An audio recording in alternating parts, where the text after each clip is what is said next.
a lot of trouble with his airplanes, and he said, this was my real big break in life. And he said to me, Freddie, you've done such a terrific job for me, can I help you? I said, well, not really.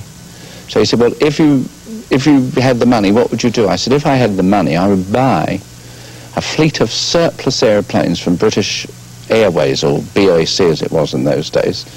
And he said, how much? There were 12 airplanes, 600 tons of spare parts, and they were converted bombers, Halifax bombers. I said, well, they're £42,000 the lot. He said...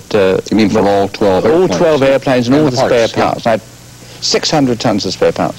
So I said, well, 42,000. He said, well, how much have you got? I said, 4. So... But I'm hoping for the other 41,996, right? Anyway, we were having a drink in a pub at the time, and he walked away from me, sat at a table and came back, and he handed me a cheque for £38,000, the difference. So he said, go and buy the airplanes. So I said, well, when do you want the money back? He said, when you've got it. I said, how about interest? He said, none. He said, I wouldn't have had any money if you hadn't got me out of trouble. And I bought the airplanes, and lo and behold, 3 months later, the big Berlin airlift started. So I sold 6 of the airplanes to other people, and I kept 6, and we flew them for 1 year and 14 days between Hamburg and Berlin. And we did over 4,000 flights with them. And I had enough spare parts, of course, to maintain mine and everybody else's as well. And I made quite a lot of money by those standards, the standards in those days. How did you pay back the guy who loaned you the $38,000? Besides just paying him back the money, what else? I know just from sitting here with you that you must have done something besides give him his money back. Well, I gave him his money back, and then I said, how much do I? Please let me. No, you can't give me anything. So I said, well, I've got to do something. He said, nothing, nothing, nothing at all. And I really didn't give him anything at all, except that he and his brother were, of course, great, great friends of mine until the day they both of them died.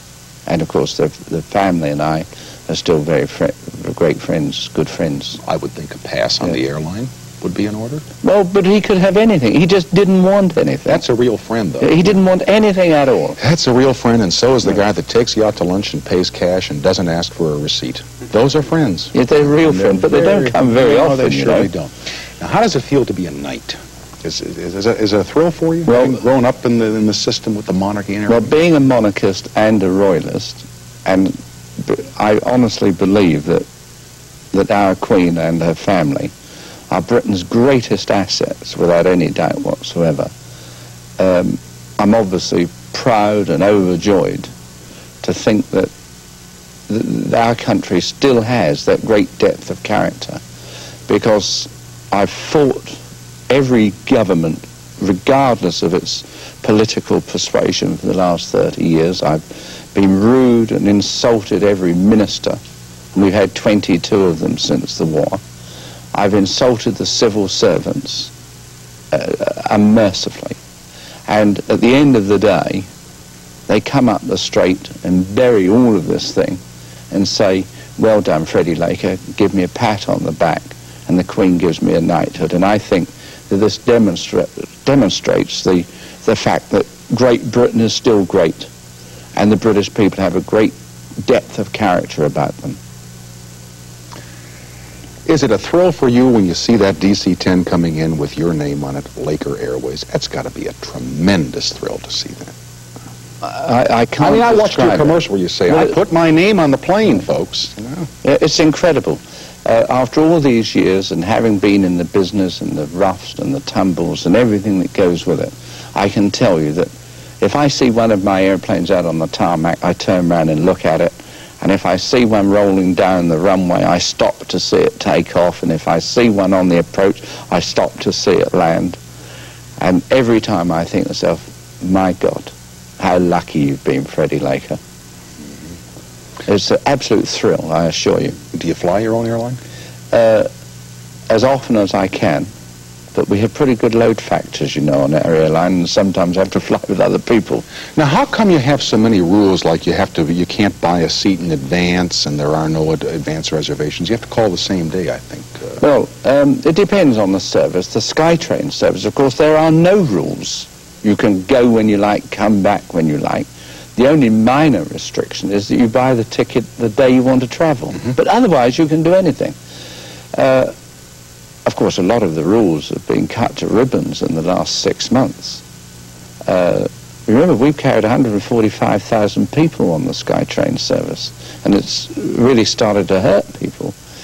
For example, 6 months ago, our advance purchase flights were 45 days advance purchase. They're only 21 days now, and there are all sorts of other regulations that have been sort of just cut out with a great big knife by the Civil Aeronautics Board here in Washington. You know what's going to happen? You and your colleagues now, all the other world carriers, international carriers, will eventually promote these SkyTrain services, no frills, chicken feed fares.